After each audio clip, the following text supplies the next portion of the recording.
Heureux d'ouvrir cette table ronde sur repenser l'école à travers la littérature.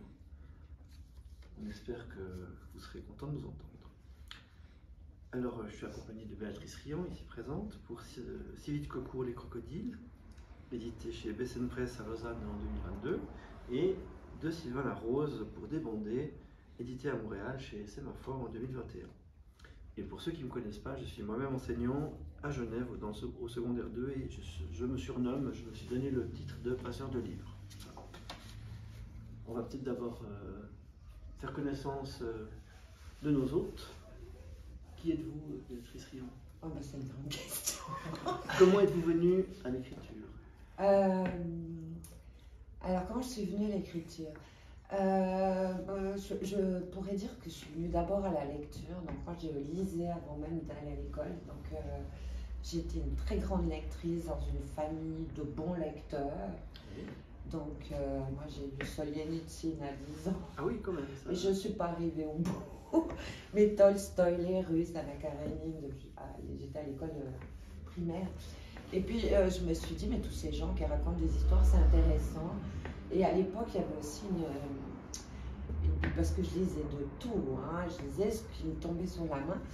Et j'avais beaucoup lu aussi la bibliothèque rose avec le club des 5. Et j'avais commencé à écrire l'histoire avant le club des 5. Donc j'étais enfant. Et puis ensuite, eh bien, quelques concours littéraires que j'ai remportés à ma grande surprise. Et puis ensuite, c'est la vie, la famille, le travail. Mon mari a 7 enfants, donc ça faisait une grande famille, des grandes tribus. Et j'ai laissé ça un peu de côté. Et puis... c'est difficile de trouver des moments à soi quand on a... Voilà, non, il y avait trop de bruit, il y avait trop de chaos, c'était pas le moment. Et puis ensuite, j'ai une collègue qui est là d'ailleurs, qui s'appelle Séverine Favre, qui est une artiste, et qui était ma collègue dans une école où j'enseignais, on enseignait toutes les deux. Et un jour, on s'est retrouvés, on avait autour d'un bon jus d'orange pressé nature, et puis on se disait, on a parlé lessive, enfants, et puis à un moment donné, on s'est dit, oh, quand même, dire que on était des bonnes profs, voilà quoi. Et puis on s'est dit, eh ben on se lance. Et on s'est lancé ensemble, elle dans l'art, moi dans la littérature, et on se téléphone tous les jours pour s'encourager mutuellement, parce qu'on a beaucoup de moments de désespoir, et parfois même de désespérance, c'est vous dire. Mais voilà, donc c'est un peu, en fait, quelque chose que j'aurais dû faire beaucoup plus tôt, que je regrette beaucoup de ne pas l'avoir fait. Mais en fait, voilà quoi, j'ai eu un peu un accident professionnel avec... Alors on y reviendra peut-être. Voilà, exactement. Il faudra peut-être nous expliquer en quoi on peut vous reconnaître dans le livre. Oui. Donc ça, on y reviendra dans un deuxième temps. On va poser la même question à Sylvain. Qui êtes-vous? Je suis un être humain, j'aime ça me présenter comme un être humain. Je suis pas écrivain, c'est-à-dire je suis un très grand lecteur moi aussi, depuis que je suis jeune, mais je suis dyslexique, c'est ça. Voilà. Ah. Et donc, tout ce qui était écriture, particulièrement au secondaire, au cégep, même à l'université, ça a été très difficile pour moi. Et ça l'a pris au secondaire, j'enseigne au secondaire, entre autres, à l'université aussi. Mais au secondaire, j'ai commencé à faire du théâtre, c'est-à-dire m'occuper du théâtre. Et j'ai commencé à écrire du théâtre. Puis bizarrement, les dialogues, ça allait, les dialogues. Et donc, j'ai commencé à écrire des dialogues. Puis finalement, j'ai écrit un essai. Puis pour écrire un essai, il ne faut pas savoir écrire. Bon, ça, moins que de la littérature, j'imagine. Donc ça aussi, ça m'aide. J'écris beaucoup, je voyage quand même beaucoup. C'est moins un exercice d'écriture qu'un roman ou... Oui, voilà, exactement. Je pense que oui. Là. Bien, ceci étant dit, il doit y avoir des essais mieux écrits que d'autres, on s'entend là-dessus. Puis finalement, j'ai très tard moi aussi, mais voilà, commencé à me mettre au roman. Mais j'écris d'abord avant tout pour moi, puis tant mieux si je suis publié, donc je suis très content de l'avoir été. Ma mère, elle pleure encore tous les jours. Parce que vous l'avez écrit? Oui, parce que ma mère elle-même était enseignante de français. Pour elle, l'écriture, la lecture, c'est super important. Puis son fils est dyslexique, entre ça. Et voilà, puis donc, elle a réussi à publier un roman. Là, on est, voilà, elle peut mourir tranquille maintenant. C'est une joie. Pour elle, c'est une joie intense. Oui, tout à fait. C'est une surprise, en fait. On pourrait aller à la surprise. la surprise, elle est totale de tous les côtés. Et peut-être, vous pouvez nous dire 2 mots de Sémaphore, pourquoi ce choix Sémaphore, c'est une petite maison d'édition et ils aiment beaucoup publier les romans de premiers auteurs, les premiers romans d'auteurs. Donc, ça tombait très bien, en fait. Et Sémaphore, c'est aussi une maison d'édition qui, à gauche, c'est-à-dire qui aime beaucoup porter des messages. Et donc, il y a un message dans Débandé très fort, et donc, ils ont beaucoup aimé le fait que j'avais jamais publié. Ils aiment ça encourager. Et je suis très encouragé. C'est en tout cas une maison qui amène des débats sur la table sans forcément donner la réponse. Hein. Exactement. C'est ça un petit peu l'ADN de la maison. Oui, tout à fait. Béatrice, en quoi ça consiste la collection Hypercute? Alors, c'est une collection chez BSN Press. Donc Hypercute, hein, c'est Flaubert qui disait qu'il faudrait que chaque livre soit un coup de poing. Alors lui, Giuseppe, il a fait le pari de faire une collection dont les livres devraient pouvoir se lire le temps d'un match de foot. Donc sur à peu près 1h30. Donc chaque ouvrage de cette collection, qui est une bonne collection, qui a un joli petit succès, eh bien chaque ouvrage doit avoir un lien avec le sport. Alors chez moi, c'est la course, parce que je me suis dit ça, je vais maîtriser. Mais ça peut être n'importe quel sport. Et puis il y a un nombre de caractères? Alors oui, effectivement, oui. Alors c'est un tout petit format, hein, moins de 90 000 signes. Donc on doit créer tout un monde avec peu de moyens de s'étendre. Donc il faut écrire de façon à évoquer les choses assez rapidement. Ah, on peut pas, c'est plus grand qu'une nouvelle, mais ça ne fonctionne pas avec les codes de la nouvelle. Mais effectivement, si on veut créer un monde en moins de 90 000 signes, on n'a pas beaucoup de place, quoi. Alors, votre monde dans ce roman, il est peuplé de crocodiles. Absolument. Vous pouvez nous expliquer qui sont ces crocodiles? Alors, moi j'ai une héroïne qui est une toute jeune fille qui doit faire un saut de classe et qui arrive dans un univers qu'elle ne connaît pas, donc c'est une enfant à haut potentiel. Et donc elle ne connaît pas très bien cet univers, on la sort d'une école qu'elle connaît pour la mettre dans un univers qu'elle ne connaît pas, et sa situation est d'autant plus aggravée du fait qu'elle ne voit pas. Et personne ne s'en rend compte dans sa famille, chez les professeurs, etc.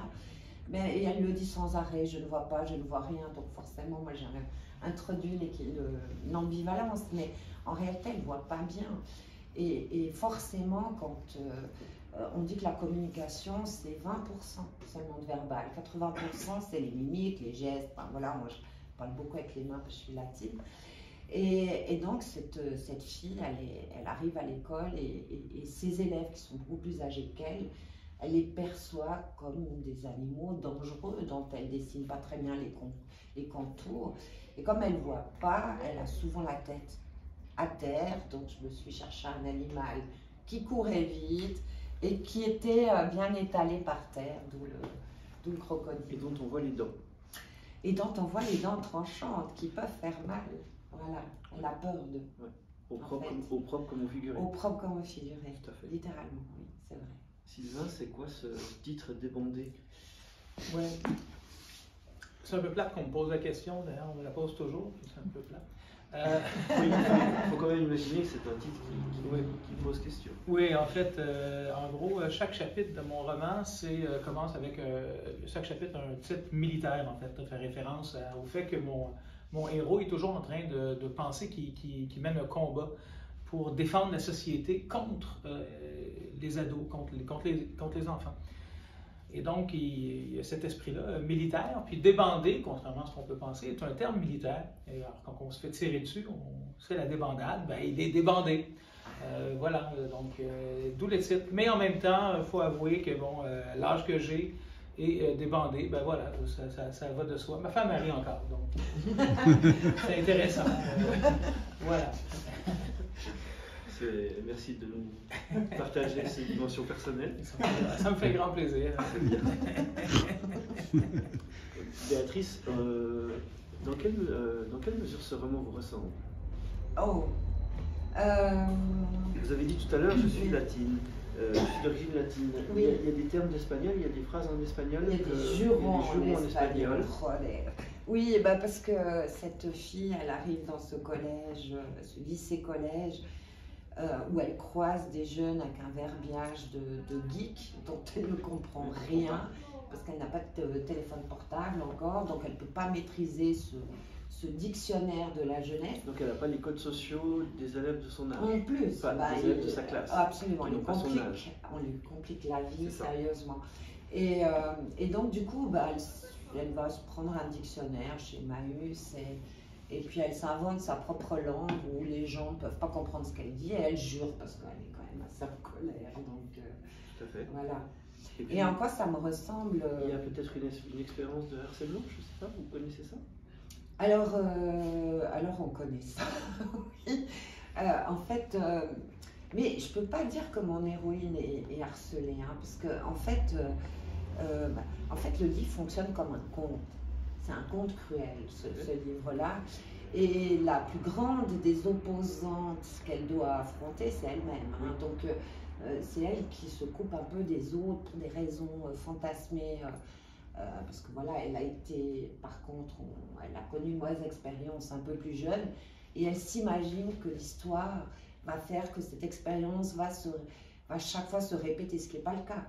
Mais ça veut dire qu'elle a une fragilité qu'elle doit combattre tous les jours.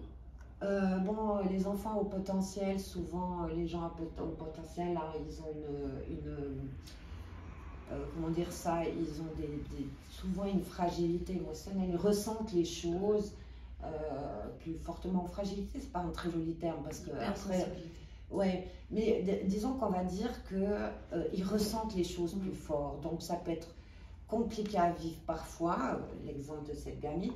Par contre, dans le même livre, on voit qu'elle passe à la création, donc il y a quand même le côté positif. Donc c'est sa façon de se relever, c'est sa façon de ne pas s'apitoyer, c'est de se projeter vers l'avant. De créer. Bah, disons que l'école dans ce livre, c'est à la fois le problème, mais c'est aussi la solution. Alors on viendra peut-être dans un deuxième temps à l'école, puisque c'est quand même un peu ça qui relie les deux. Voilà.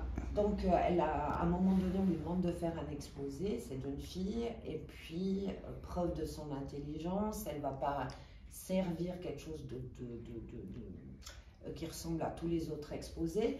Elle va montrer qu'elle a compris ce livre par le biais de la création, c'est-à-dire qu'elle va écrire une pièce, parce que j'ai fait aussi du théâtre, de la mise en scène, et je trouve ça fantastique.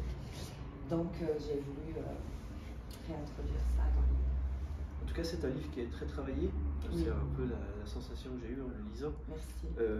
Ce mouvement, cette course, on la retrouve dans la lecture de votre roman avec des phrases très courtes. Oui. J'ai voulu vous essouffler. C'est vrai qu'en lisant, notamment en lisant à haute voix, on se retrouve assez vite essoufflé comme elle. Absolument. Est-ce que c'est volontaire? Absolument, oui.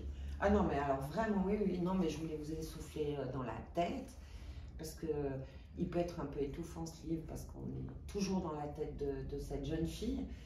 Et puis elle a un cerveau qui est quand même qui carbure à plein c'est en ébullition, hein.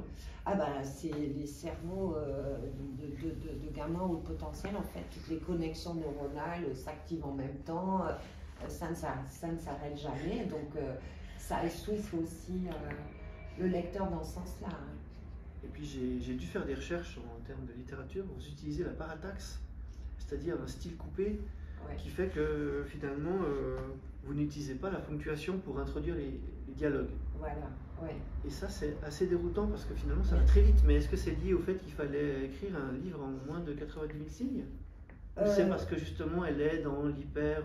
Non, parce que j'aurais pu mettre les tirets, puis faire les. C'est pas le nombre de pages qui délimite le roman, c'est le nombre de signes, donc j'aurais pu. Non, mais parce que je trouvais que ouais, c'est tiré, c'est un peu dépassé. Enfin, c'est pas que.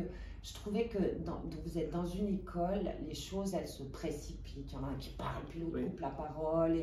Et la vie, elle est un peu comme ça. Moi, je suis latine. Hein. Il faut que ça aille vite. Non, mais on se coupe la parole constamment.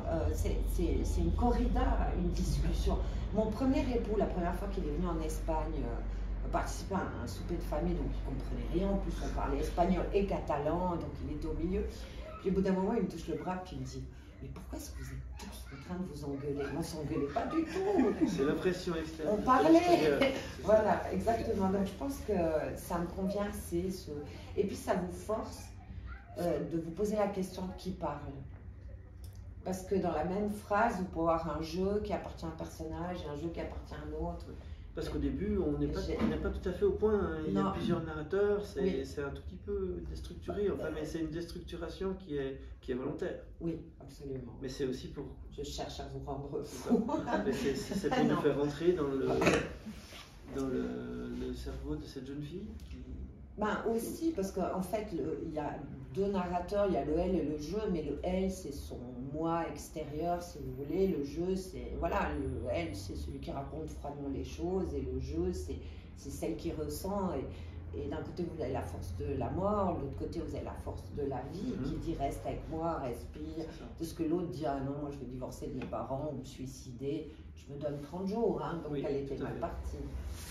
Mais voilà, non. Je suis assez... J'aimais bien l'idée de ne plus avoir s'étirer, quoi. Vous, Sylvain, vous présentez un livre sous la forme d'un... C'est pas un journal intime, mais c'est un journal de bord. C'est en tout cas comme ça que je l'ai ressenti. Le journal de bord que pourrait tenir un enseignant, mais c'est un journal de bord dans lequel vous donnez une part, justement, de tout ce que vous ne pouvez pas dire, tout ce que le héros ne peut pas dire. Il y a beaucoup de choses qu'il pense sans le dire. Oui, c'est ça. C'est un journal de bord, mais de sa pensée, en fait. C'est comme si on pouvait capturer... Dans ses pensées profondes. Oui, c'est ça. Donc, si on pouvait capturer ses pensées, ben oui, ce serait effectivement son journal de bord, qui effectivement n'est pas publiable. C'est-à-dire, s'il publie ça, il se fait mettre dehors. Et d'ailleurs, c'est ce qui va arriver. Mais oui, c'est ça. Donc, c'est un journal de bord. Beaucoup sur l'idée que quand on enseigne, hein, chaque année, il recommence. Hein. Hein? Puis, à un moment donné, on peut se demander, on se mélange. Hein? C'était-tu l'année passée? Parce qu'on est toujours en train de refaire une année scolaire. Et donc, le journal de bord, ben, c'est cette idée-là que finalement, ben, les enseignants, les enseignantes, on est pris dans cet éternel recommencement. Et ça a un prix, ça aussi. Donc, c'est pour ça que c'est une année. C'est une année, puis en guillemets, en théorie, une année typique. Elle ne sera pas dans ce cas-ci. Tout à fait. Mais voilà. Donc, elle commence en septembre, elle se finit à la fin du printemps. Exact. Tout à fait. Et vous l'avez dit tout à l'heure, hein, certains, donc les mois se structurent en chapitres, et certains chapitres s'ouvrent avec des citations vraiment très osées. Oui. On est vraiment dans la ligne de débandé, hein, tout est osé chez vous. Vous citez des extraits d'une monographie de Jean-Luc Leleu qui s'intitule La Waffen-SS. Oui. Vous pouvez nous réexpliquer peut-être plus en détail pourquoi vous avez pensé qu'il était intéressant de procéder de la sorte? Parce qu'il est très intéressant.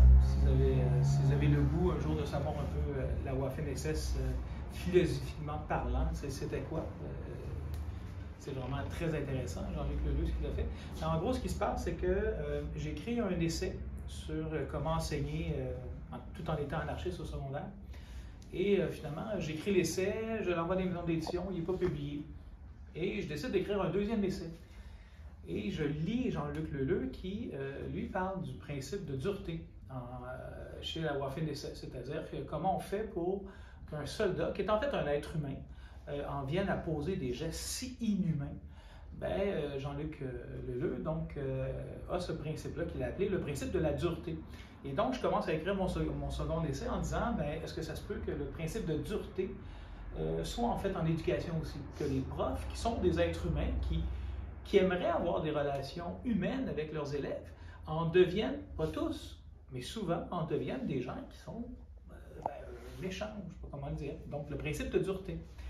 Mais finalement, comme mon premier essai n'est pas publié, ben, à un moment donné, je suis un peu con. Je suis en train d'écrire un deuxième essai, alors que mon premier n'est pas publié. C'est là que j'ai l'idée de le faire en roman. Et entre-temps, mon premier essai est publié.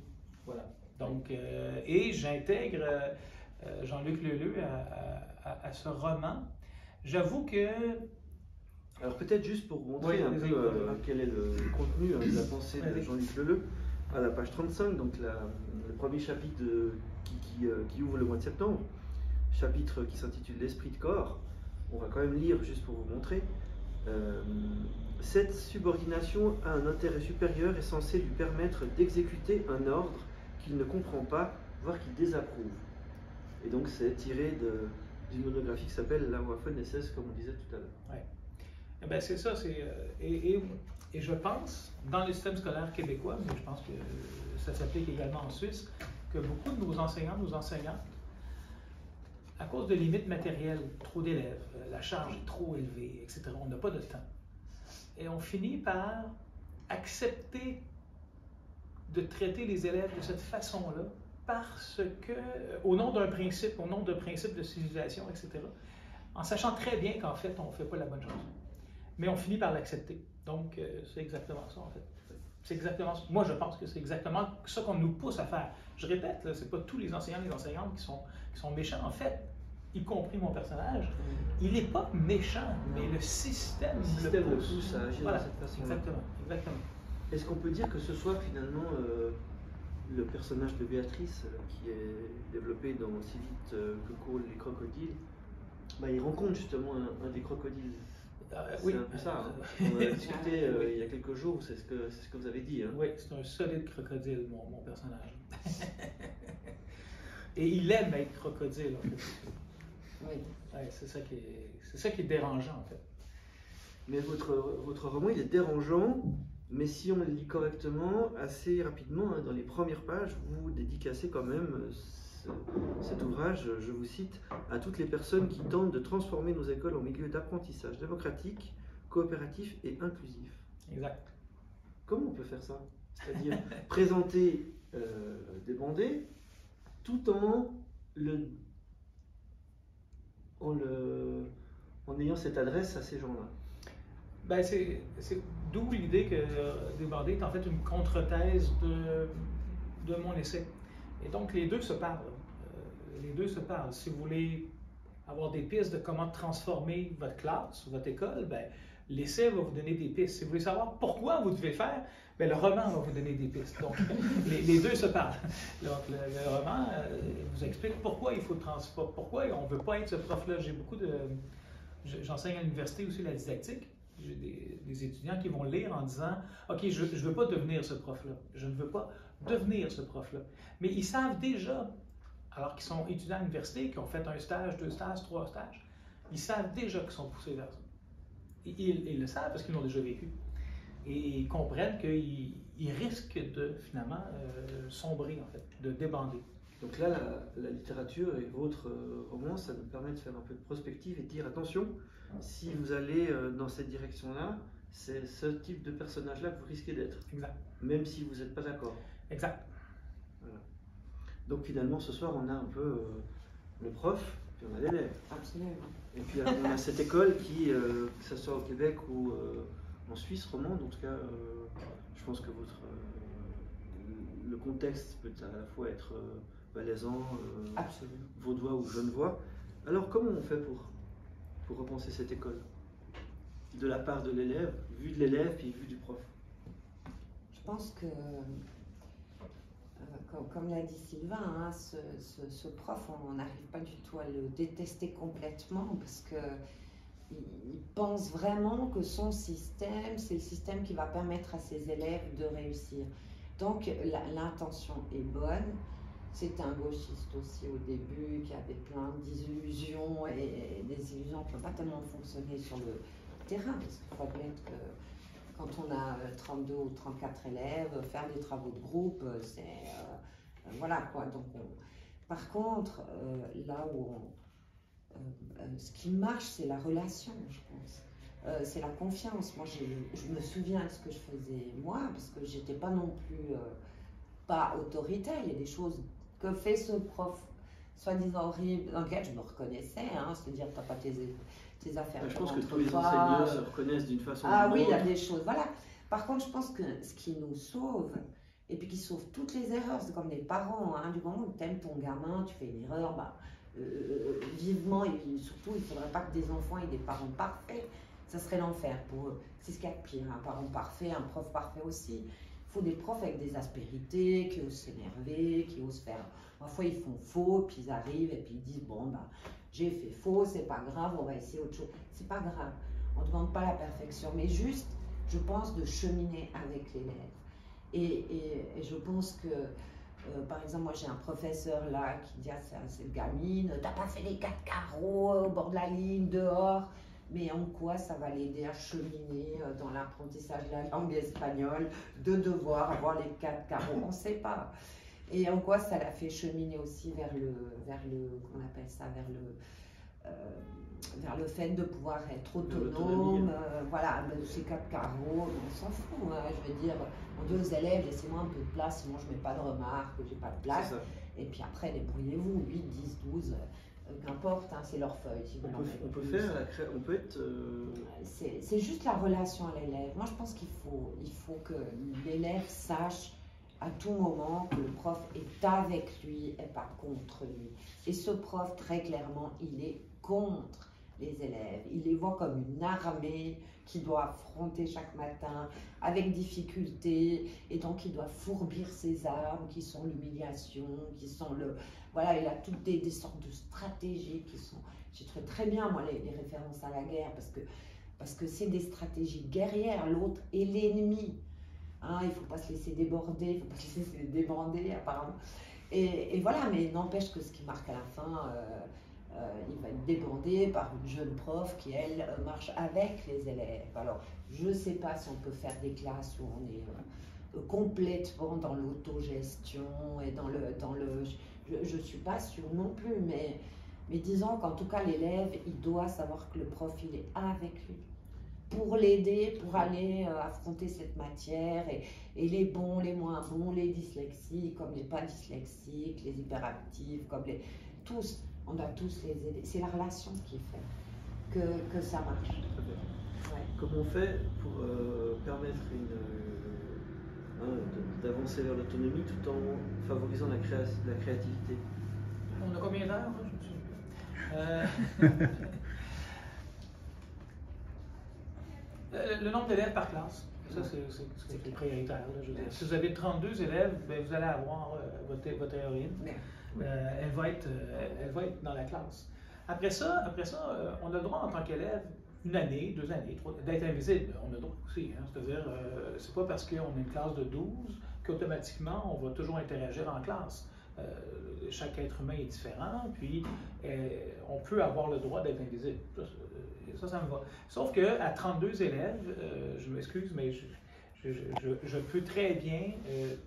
ce livre-là aurait pu être écrit par une de mes étudiantes, c'est ce que je veux dire, qui pourrait me dire, 10 ans, 15 ans, 20 ans plus tard, ben, vous m'avez échappé, j'étais invisible dans votre classe, et Vous ne voyez que lui donner raison. Ben oui, parce que j'en ai 35, des fois j'ai des groupes à 38, je suis désolé, mais je veux dire, voilà, on est des êtres humains, puis vous parliez, puis ça c'est fondamental, la relation. Mais il y avait quelqu'un au Québec qui disait, dans quel corps de métier quelqu'un rentre en relation avec 100, 150 personnes par jour? Ouais. Il n'y a pas d'autre corps de métier qui fait ça. Donc, les enseignants, on est supposé faire ça. Mais, ben, disons-le, ça ne fonctionne pas. Voilà. On est à côté. Comment on fait pour sensibiliser nos élites politiques pour justement aller dans le sens peut-être des classes moins chargées? Je vais profiter de votre... Je m'excuse, je vais profiter de ce que vous venez de dire. Quand je dis que l'école ne fonctionne pas, il faut faire un petit peu attention. L'école fonctionne très bien pour nos élites. Extrêmement bien. Nos élites, les enfants de nos élites, peuvent aller à l'école privée, peuvent avoir des tuteurs, etc. L'école fonctionne très bien pour nos élites. Et je pense personnellement que l'école est faite pour exclure les autres. Elle est bâtie pour exclure les gens. Et nos élites, donc, ne vont pas changer l'école. On ne peut pas les convaincre de changer l'école. Pour eux, l'école fonctionne. Ça veut dire qu'il faut qu'elle change de l'intérieur? Moi, je ne suis peut-être pas aussi sévère. Après, je ne connais pas très bien le système scolaire au Québec, mais en tout cas en Suisse, l'école publique est excellente. C'est un des meilleurs systèmes scolaires au monde. Et elle donne la chance à tout le monde, dans le sens où je trouve quand même fantastique que le fils de l'avocat s'asseye à côté de la petite réfugiée syrienne. Ils ont droit au même. Donc l'école publique ici, en Suisse, est d'excellente qualité. je sais pas si je peux faire la différence en Espagne, où là, c'est une école à 2 vitesses, parce qu'il faut les mettre dans des écoles privées. Là, vous avez... Voilà. Après, nous, on ne va pas aussi loin. La limite, c'est 32 élèves. Et puis, on l'atteint assez rarement. Donc, on est plutôt entre 25 et 30. 25. Ouais, voilà. Donc, moi, je trouve qu'on peut entrer en relation avec 25 élèves. Et je pense que le moment où on entre en relation avec ces élèves, ce n'est pas forcément le temps de la classe. On sait tous qu'on avait des groupes d'heures. Eh bien, peut-être qu'il faut accepter que... Enfin, moi, je restais en classe entre les intercours. Je restais en classe, pas toujours, là, mais pendant la récréation. Et en fait, si quelqu'un voulait venir me parler, j'étais au bureau. Si personne vient me parler, c'est moi qui cherche la conversation. Ou bien, des fois, c'est pas grand-chose. Hein, c'est vous rentrez dans une classe, on sent très vite l'atmosphère d'une classe. Ils ont des sales journées, ils sont 8 heures par jour à écouter des gens qui ne sont pas toujours convaincus de ce qu'ils font et donc pas toujours convaincants, pas toujours passionnés par leur branche après. Voilà. Donc ils ont eu un mauvais examen, et, les filles ont leurs règles, les garçons sont fait plaquer, ils vivent plein de trucs. Donc des fois, moi je trouvais que c'était pas perdre son temps que de dire comment ça va. Enfin, moi je demandais toujours comment ça va. Ça prend 2 secondes, ça va un tour de truc, et puis des fois la classe elle est trop électrique, ça sert à rien, donc on pose tout, puis on dit allez, on discute, et puis c'est pas une heure perdue, c'est pas une heure perdue, parce que même si on parle de politique, si on parle de rien à voir avec même pas sur leur mal-être et tout, mais ils se sont ils ont compris qu'on s'intéresse à eux, et moi je pense que c'est ça, moi je crois qu'on peut rentrer en relation. Enfin, chaque élève devrait savoir qu'il peut entrer en relation. Après, il a le droit de choisir, de ne pas venir, de rester. Voilà. On peut manquer quelqu'un aussi. Hein. Moi, j'ai une prof, j'ai une maman d'élève qui est venue, qui me demande le rendez-vous avec une fille. Je me disais, qu'est-ce qui se passe? Parce que j'ai jamais de parents qui venaient, ça roulait, donc j'avais peu de rendez-vous avec les parents. Et elle me dit, écoutez, elle a l'impression que vous ne l'aimez pas. Puis je suis tombée des nues. Puis j'ai dit, mais pourquoi? Puis elle me dit, alors moi je perdais, souvent je n'avais pas mes stylos. Je perdais, j'oubliais les stylos dans une classe, on passait dans l'autre, il fallait écrire. Et donc je disais aux élèves, il y a quelqu'un qui me donne un stylo, qui me prête un stylo. Et par pareil, je prenais le stylo qui était devant. Et elle était plutôt au fond de la classe, cachée derrière sa frange. Et puis elle montait son stylo, puis voilà. Donc elle pensait que je ne l'aimais pas. Elle aurait voulu que j'aime. Voilà. Donc ça tient à rien. Ouais. Mais je l'ai écouté, je l'ai entendu, puis j'ai été chercher le stylo 1 ou 2 fois au fond de la classe. Et ça suffit pour que... Ça a détendu l'atmosphère. Mais moi, je crois qu'ils ont besoin qu'on les aime, ces gamins, à tout âge. Et je pense qu'à l'Uni, c'est exactement la même chose. Juste savoir que vous êtes... Ouais, vous êtes pour eux. Vous n'êtes pas là pour leur pourrir la vie. Vous êtes là pour... allez, c'est sympa. On va passer un bon moment. C'est un peu... ce type de conversation qu'on a eu ces derniers jours.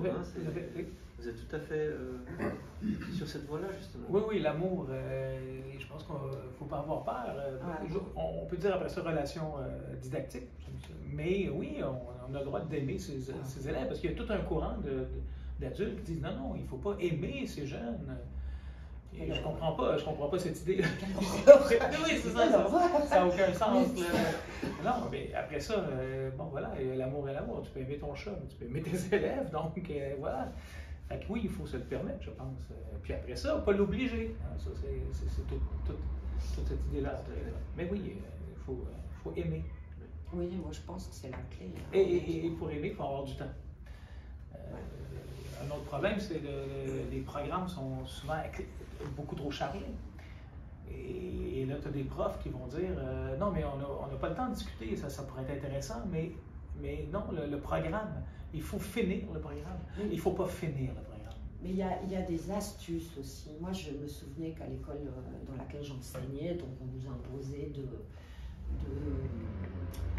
d'entretenir le niveau d'orthographe et de grammaire. Aller faire alors moi je voulais bien faire des dictées, mais enfin je ne voulais pas revoir la matière parce que ça ne m'intéressait pas. J'ai pris un classeur et j'ai mis la théorie, des exercices, un examen blanc, et puis je dis voilà, dans 3 semaines, examen. Si vous avez des questions, vous me les posez, on s'arrête un moment. Et j'ai gagné beaucoup de temps comme ça. Donc je pense qu'on peut aussi trouver des stratégies et des astuces et puis en même temps lire plein de choses. Donc moi j'ai trouvé que c'était magnifique, c'est un magnifique métier. Dans le fond, finalement, et l'un et l'autre, vous appelez à l'émergence de l'école de la bienveillance, si on veut bien. Mais, elle existe déjà, mais peut-être. Moi, je crois qu'il faut. Vous savez, je pense très sincèrement que les gens qui font qui actuent comme prof, ils devraient tous faire une bonne psychothérapie avant d'entamer ce cursus, comme on le demande aux psychologues, parce qu'on est les psychologues de notre classe. Il ne faut pas rêver, on doit savoir qui va bien, qui va mal, qui est en danger, qui ne l'est pas, qui peut être un élément perturbateur, qu'est-ce qu'on peut faire pour l'aider. C'est très bien dans la théorie. Je pense qu'il faut régler ses propres problèmes à soi, et puis aussi un peu de théâtre. Parce que si on faisait, les gens qui font du théâtre, eh bien, ils comprennent que 3/4 d'heure de cours sur un ton monotone, inodore, incolore, mais c'est insupportable pour ces élèves. Je veux dire, et puis tu peux leur tirer la première pierre, franchement. Non, mais on ne tiendrait pas. Hein. Donc, moi, je trouve que, voilà, on devrait mieux former les profs. Vous êtes gentil, je vais aller prendre rendez-vous chez mon psychiatre. Non, mais je n'ai pas dit pour vous. Mais je veux dire, en fait, mais je pense que ça dépoussiérerait pas mal de choses, parce que le prof qui se dit, moi je me souviens d'un jeune prof qui s'appelait Jean-Daniel, je veux dire, il arrive à l'école et puis 3 semaines après, poum, on fait une sortie que j'avais organisée, j'avais dit on va faire du kayak sur le Rhône, du kayak, hein. Donc, vous voyez, 75 élèves, on était 3 profs, assieds. 3 profs, et puis si vous voulez, je transpirais un peu parce que je me disais, bon, vu qu'ils savent nager, enfin bon, bref, qu'il n'y ait pas trop etc. Et donc, comme j'étais celle qui menait un peu le truc, donc j'ai dit à Jean-Daniel, voilà, toi tu briefes cela, toi prends. Ouais. Et puis il vient vers moi, puis il me fait, mais on va leur donner des ordres. Puis je dis, ah ouais. Ben, il me fait, oh, mais grandiose, il me dit, et puis s'ils ne m'obéissent pas. J'ai dit, mais mon gars, si tu penses qu'ils ne vont pas t'obéir, ils ne vont pas le faire. Il faut quand même être convaincu qu'on a un peu d'autorité. Donc c'était ça que, voilà, moi je ne dis pas qu'il faut faire une longue psychothérapie, ben, certains ils devraient, hein. mais disons qu'un petit peu quand même se dire que voilà, l'autorité, si on n'est pas convaincu par ce qu'on dit, qui étaient quand même des consignes de sécurité, donc il n'était pas en train de leur dire ça. Engage des questions, c'est ça. Non, il est directeur d'une école, maintenant ça va très bien, il a très vite pigé le truc. Mais en plus, là, bon, on les a quand même un peu équipés, hein, mais on ne voulait pas trop en perdre en chemin, mais bon, voilà. Donc, non, mais pour dire, voilà, il y a moi je pense des trucs si on se connaissait un peu soi-même, voilà quoi, je veux dire, quelqu'un qui a des complexes, et puis, on a vu ça. Moi, on avait une collègue, d'abord qui était complexée, donc elle ne se tournait pas pour écrire. J'ai dit, non, mais enfin, mets-toi une longue veste, c'est pas compliqué. Ou une autre qui avait un problème de voix, c'est-à-dire qu'elle avait une voix très aiguë. C'était insupportable pour les élèves d'écouter, mais à raison. Moi, je lui avais dit, mais va voir une orthophoniste, tu apprends. La pose de voix, oui. Mais oui. Tout à fait. Mais oui, mais les gens qui font du théâtre, ils savent tout ça. Ils savent tout ça. Et ils savent que c'est important. Enseigner, c'est un art. Mais oui. C'est un art. Après ça, oui, on peut apprendre des techniques, l'université va servir. Oui. Mais effectivement, il y a un art au départ. Après ça, il faut faire attention. Je connais des profs, des gens qui sont extrêmement timides avec des adultes. Ils arrivent en classe, c'est des rockstars. Alors, des fois, il faut faire attention un peu de penser que l'adulte que je vois avec d'autres adultes va interagir de la même chose avec des élèves et des enfants, et non. Donc ça, j'ai appris aussi. Mais oui, enseigner, c'est un art extraordinaire. Souvent, à l'université, quand j'enseigne pour devenir prof, pour que les jeunes deviennent profs, généralement, pas tout le temps, mais généralement, ceux qui sont plus âgés ont déjà de l'expérience de vie. Puis sans nécessairement aller chez un psychologue ou un psychiatre, avoir des expériences. Voir un psychanalyste. Voir un psychanalyste. Avoir de l'expérience de vie avant d'aller enseigner, c'est vraiment pas mauvais. Parce qu'un des problèmes qu'ils vont avoir, c'est un élève va venir les voir en leur disant mon père me bat. Et pas d'expérience, donc ils vont réagir. Et le problème de réagir, c'est que tout de suite, l'enfant, lui, va dire, ah ben finalement, si mon prof est insécure, ben ça finit là.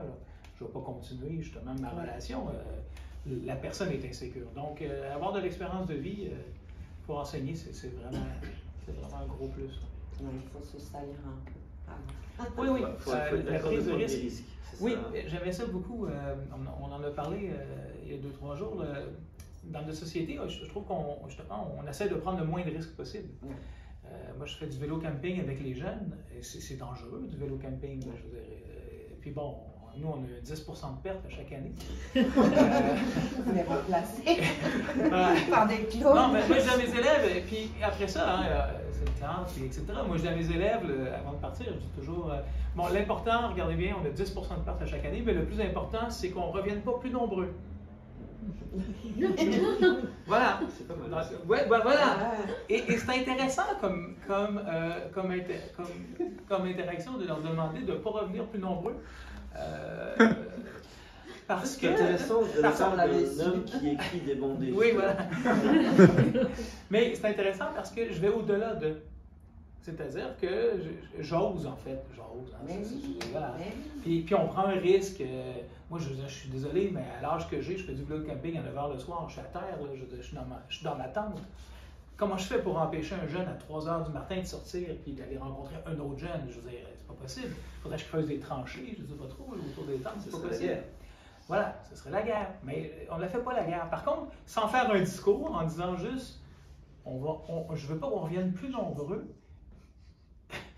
Il y a une question de confiance aussi. C'est de l'humour, mais c'est de la confiance. Puis je vais au-devant, puis OK, ben voilà, réfléchissent. C'est dit. C'est dit. Voilà. Après, ce qui est souvent important, parce qu'on est quand même dans une société assez, justement, qui n'ose même pas mettre des mots sur ce qui est, c'est quand même assez important des fois de verbaliser les interdits, même si on est parfaitement conscient que la confiance, elle est limitée. Hein. Nous, on a fait des voyages d'études à Barcelone, les gars, où la bière, elle est à 2 € ou quoi. Donc, qu'est-ce que vous voulez que je vous dise? On faisait un contrôle des présences à minuit ou 1 h du matin, et puis après, on a réglé le problème à un moment donné. On a loué un bus, et puis on a été nous en discothèque avec eux jusqu'à 3-4 h du matin. On était là. Mais on ne peut pas faire ça tous les jours. Et ben, oui, ils ressortaient. Vous voulez faire quoi? C'est à un moment donné, vous verbalisez l'interdit, s'il est franchi, on peut. Puis c'est peut-être aussi se construire que de transgresser certains interdits. Il faut admettre qu'il y a une partie des jeunes qui, voilà, parce que ils transgressent. L'interdit, c'est une réponse facile à un problème complexe. Voilà, exactement. Et c'est drôle de voir ça. Le sens de la formule, là. Elles sont préparées. C'est drôle de Barcelone parce que nous, on avait, à mon collège, ils faisaient le chemin de Compostelle. Pendant 2 semaines, ils faisaient le chemin de Compostelle jusqu'à ce qu'ils se rendent compte que l'alcool était disponible à 16 ans. Et que ça faisait 2-3 voyages que les élèves allaient faire le chemin de Compostelle, mais ils prenaient plus de temps. Là. Parce qu'au Québec, c'est 18 ans l'alcool. Voilà. C'était une façon d'expérimenter des choses qu'ils ne pouvaient pas expérimenter. Résultat, ils ont interdit le voyage. Ils ont arrêté le voyage. Et c'est là qu'ils font une erreur. C'est-à-dire que l'éducation, ça prend du temps, ça prend du risque. Il faut la faire, et si ce n'est pas nous qui la faisons, mais qui va la faire? Et il faut accepter le crash, parfois. Je pense qu'un jeune qui s'enivre, nous, je viens d'une terre viticole. Donc on fournit le tiers de la boisson viticole, enfin du vin suisse, et on en boit beaucoup chez nous. Et donc c'est presque, voilà, on sait que les jeunes, à un moment donné, vont s'enivrer. Ça va être assez désagréable normalement, et la majorité d'entre eux vont mieux gérer après.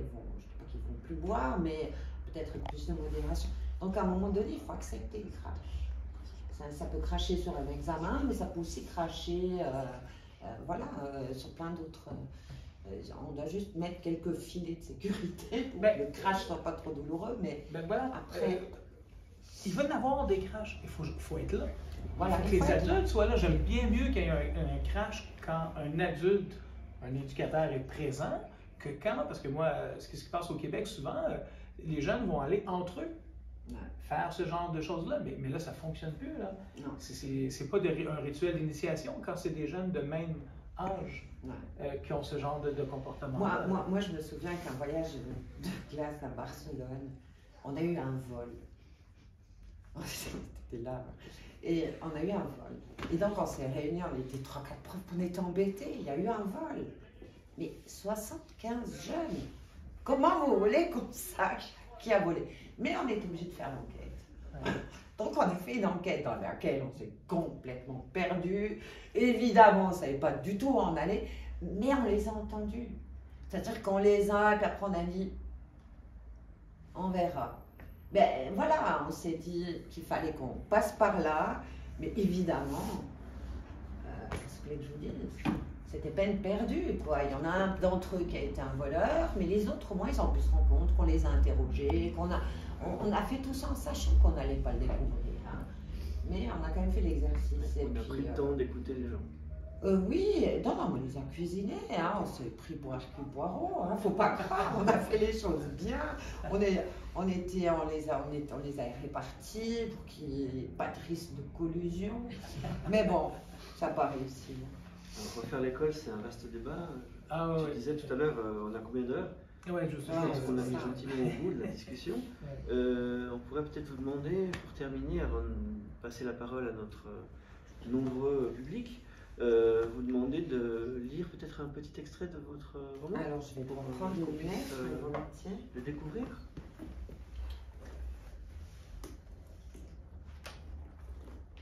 On va peut-être commencer. Alors moi je trouve que ce qui serait rigolo, c'est que je lise le sien et faisons je lise le mien. Faisons Pour, comme ça. Moi j'ai des extraits, je n'avais pas préparé. Moi non plus. Moi non plus, mais on ouvre au hasard. Comment ça? Ah oui. Ouais. Je vais répéter ça. Alors je ne sais pas qui sera le premier prêt. Mais... Ah oui, parce qu'on doit trouver, parce que... Ah voilà, moi je l'ai dit. Vas-y. L'avantage Un autre discours encore. Celui des grands crocodiles. Impératif. Tout est impératif chez eux. On lui dit quoi faire, quoi penser, quand et comment. Mais pas pourquoi. Rarement pourquoi. Pas encore peut-être. Là, je suis désolé, mon espagnol est aussi bon que mon français. Là. Tengo la cabeza y ana d'une tonterias. J'ai la tête pleine de bêtises. Merci beaucoup. Et tu n'oublies pas les 4 carreaux de la marge à gauche. Tu as oublié les 4 carreaux de marge à gauche que tu créé. Tu sors, tu recopies, tu recommences. À cui mando yo. Pas pleurer. Elle ressort, elle recopie, elle recommence. Ça aussi, apprendre. Apprendre à se taire. Et ça continue parce que ce serait trop beau. Oui, tu as oublié ton cahier de vocabulaire au travers, fuera daqui. Je suis vraiment désolé. Qu'est-ce que ça veut dire? J'ai pas compris. Acuando, la dernière fois. Aquí mando yo, non? Qui je demande, c'est ça? Au travers. Une autre fois dehors. Ici, c'est moi qui commande. Et à celui à qui cela ne plaît pas, dehors. C'est ça. Donc là, on est dans l'autorité immanente. Exactement. C'est tout ce que vous n'aimez pas. C'est tout ce que je déteste, effectivement. Je déteste d'un grand crocodile de se donner le droit de savoir ce que l'autre vit. Et en didactique, à l'université, j'arrête pas de dire à mes élèves, mes étudiants, qui a suivi des cours de droit ici? Qui est omniscient? Qui a ces habiletés-là, en fait? Comment ça, vous allez décider pour l'autre ce qu'il vit? L'autre exemple que j'aime beaucoup, c'est aller aux toilettes. Je rêve du jour où un étudiant ou une étudiante va me demander « Monsieur, est-ce que je peux aller aux toilettes? » Et je vais répondre « Non! » Et là, il va avoir un pouvoir, je pense, les derniers jours avant ma retraite, je ne sais pas. Là, « Non, tu peux pas! Je sais que tu n'en as pas le besoin! Je suis dans ton corps! » Et ça me fait terriblement plaisir de penser qu'un jour, je vais m'entendre ça. Dans ma classe, ils n'ont pas besoin de me demander d'aller aux toilettes. Ils m'informent quand ils sortent de la classe de ce qu'ils vont faire à l'extérieur de la classe. Ils n'ont pas besoin de me demander. Je trouve ça incroyable qu'un adulte demande. Non, mais tu me demandes la permission. Il n'y a pas de permission à demander. Ouais. Merci Sylvain. Béatrice. Voilà. Alors j'ai trouvé mon petit extrait aussi. Je ressens mon horaire des mains d'une très gentille secrétaire. Ah oui, on dit agent de bureau maintenant.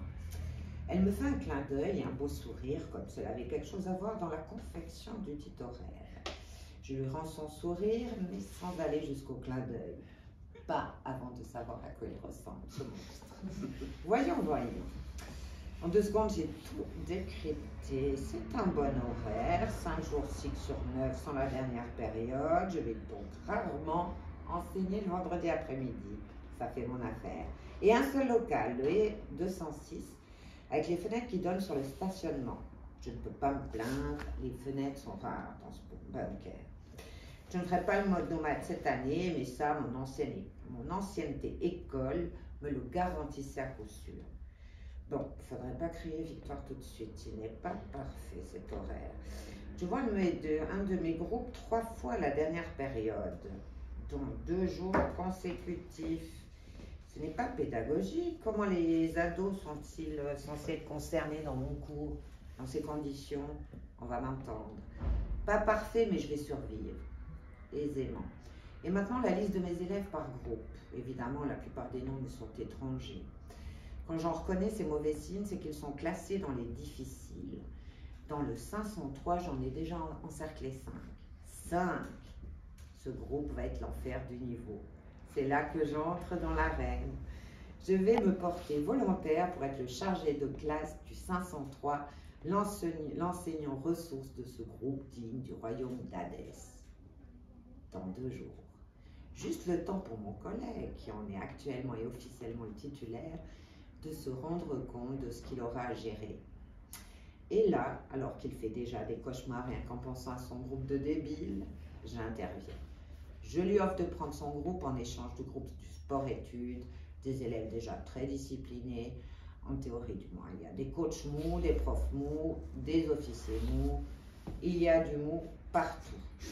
Mon collègue va accepter l'échange avec empressement et reconnaissance. C'est dans ces situations particulières qu'ici on m'apprécie le plus. Pour moi, ça ne fait aucune différence, qu'importe le groupe, j'applique toujours la même formule. Un seul mot, un seul, discipline. Et j'ai des collègues qui en auraient bien besoin, eux aussi, de discipline. Merci beaucoup. Est-ce que notre public a des questions?